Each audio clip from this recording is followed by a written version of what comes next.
For the longest time, the script for professional success was, well, it was all about the alpha. Right. Especially if you were in sales, networking, any of those high-stakes fields. Oh, absolutely. You had to be the loudest person in the room, the most assertive. You had to walk in with this almost mandatory bulletproof confidence. And it's just exhausting. The sources we've pulled for this deep dive, they really challenge that whole narrative. They do. They show us a much more effective playbook and, frankly, a more humane one. It's all about prioritizing authenticity and listening and making the other person feel comfortable. That's the real measure of strength. So our mission today is to analyze exactly how leaning into what society often sees as weaknesses, shyness, being reserved, even something like a stutter, can actually become your superpower. Yeah. We're going to unpack some really powerful personal stories and blend them with these super actionable principles on communication that redefine confidence. It's quiet and thoughtful, not loud and commanding. And that's the key, isn't it? The material doesn't just give us anecdotes. It gives us the why, that emotional, personal story, and then it links it directly to the how. The specific things you can actually use tomorrow. Exactly. This is your shortcut to really getting this new approach to connection. Okay, so let's start. Baltimore, 2003. Picture this scene. An old furniture warehouse that's been turned into this just chaotic mortgage company. I can just see it. Desks are a mess, coffee cups everywhere, manila folders stacked to the ceiling. Total chaos. And the sales floor is just buzzing with these super aggressive, fast-talking people. And into this walks our narrator, who feels completely out of his element. And not just because of the environment. He's having this intense physical panic because he has a severe stutter. I mean, it's the absolute last place on earth you'd expect someone with that challenge to end up. It is the definition of sink or swim. And then the corporate trainer comes in with that classic irresistible hook. If you make 100 calls a day, I don't care who you are, you'll make 100K. And for most people there, that was it. That was the motivation, the money. But for the narrator, it was something deeper. It was about improving his social connection, trying to get some control over these awful panic attacks. And the phone, it becomes this weird kind of refuge for him. Because when you're on a cold call, you can be twitching your leg, squeezing a stress ball. And if the stutter gets really bad on a word, you just hang up. Right. Yeah. You can just blame the connection. But then comes that moment of pure terror for any salesperson. Yeah. The trainer says, role plays. The worst. And it's the litmus test, right? The narrator is just paralyzed. So he walks over to the manager, this 6'5" charismatic guy who is the total alpha stereotype. And the narrator manages to get it out. Yeah. To admit he has this severe stutter. He's expecting, to be told, suck it up. And this is the pivot. This is where it all changes. The manager, this huge sales guy, he just leans in and says, I hate that shit too. He completely bypasses the official training, hands the narrator a pile of dead leads, some scripts, and basically just prioritizes the guy's psychological comfort over everything else. That is incredible. Yeah, and the manager's philosophy, it was so insightful. He said, the fact you had the guts to show up tells me you'll do just fine.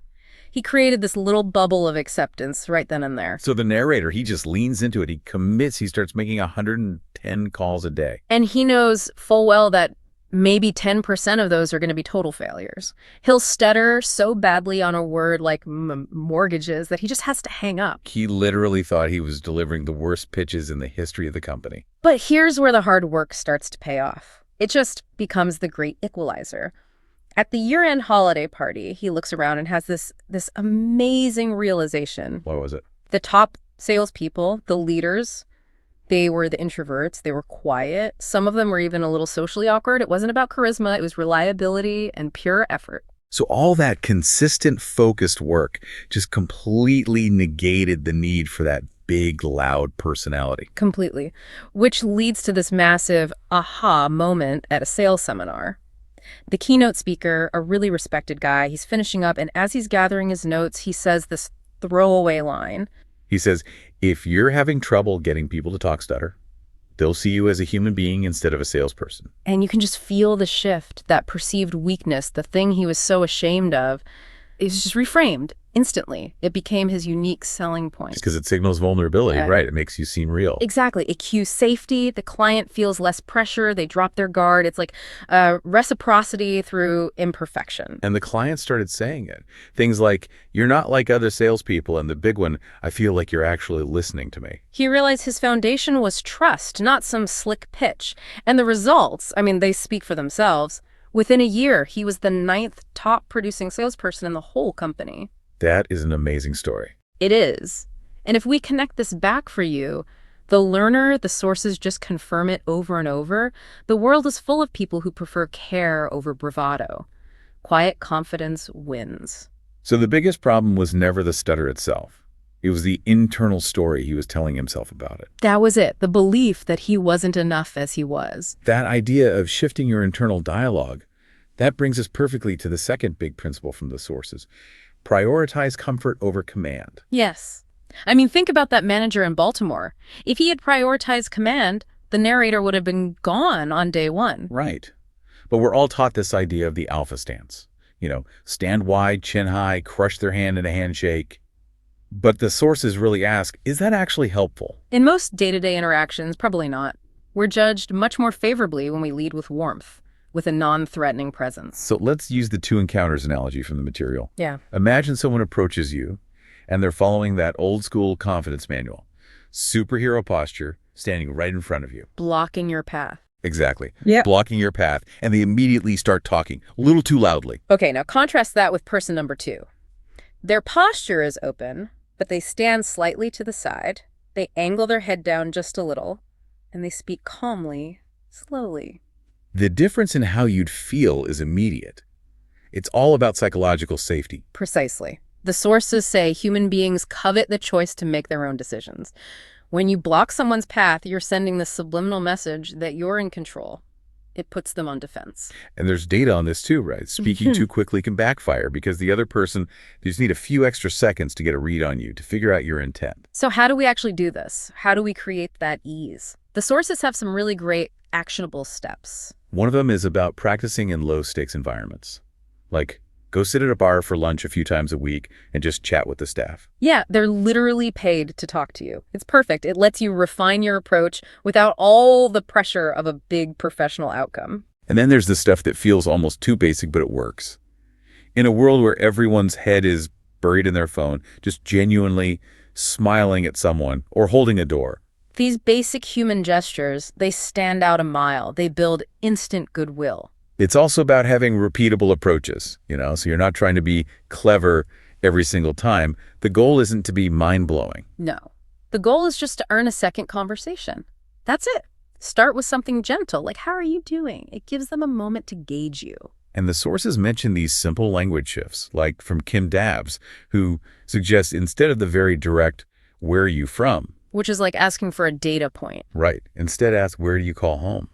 It's so much warmer. It invites a story. It does. And we have to talk about the advice from Robin Dreeke, the former head of the FBI's behavioral analysis program. His advice is so good. It's about lowering defenses immediately by letting people know there's an end in sight. This is a masterclass in making people comfortable.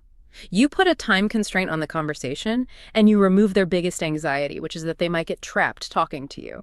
It's so simple. Things like, hey, I have to meet my colleague in 5 minutes, but I was just curious about... Or, I need to get to a meeting, but I'd love your initial thoughts on this. It works wonders. And I find that takes the pressure off me, too.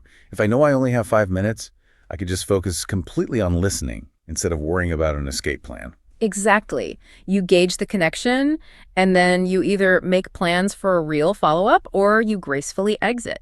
It shows you respect their time, which just reinforces that you're reliable. That focus on being present, that sets us up perfectly for the next big principle, which is lead with listening. And even after all his success in sales, the narrator runs into this with his speech therapist.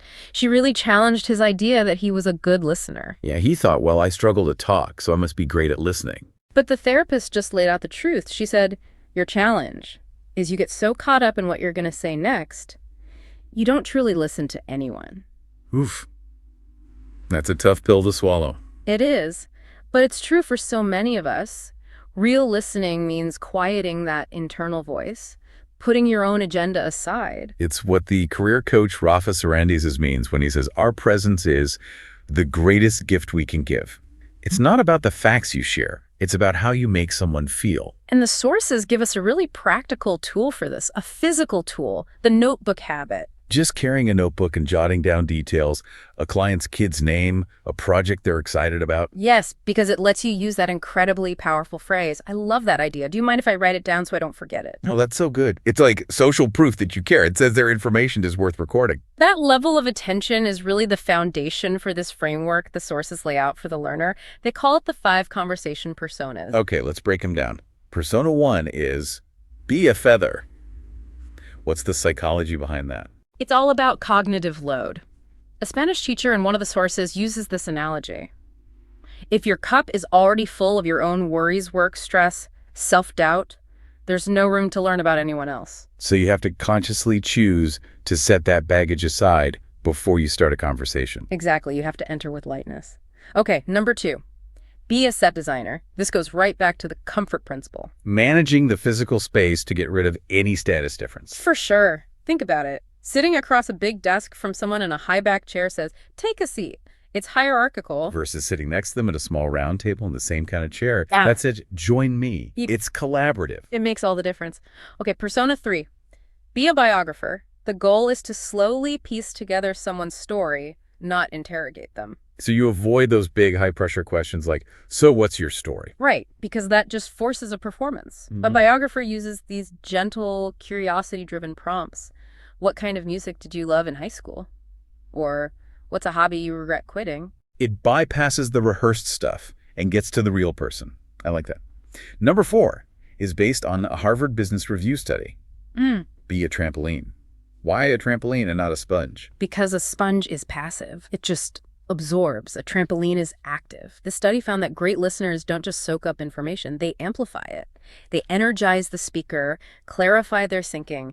They make the other person feel smarter just by listening well. It's a two-way street. I love that. And the last one, number 5, be a smart parrot.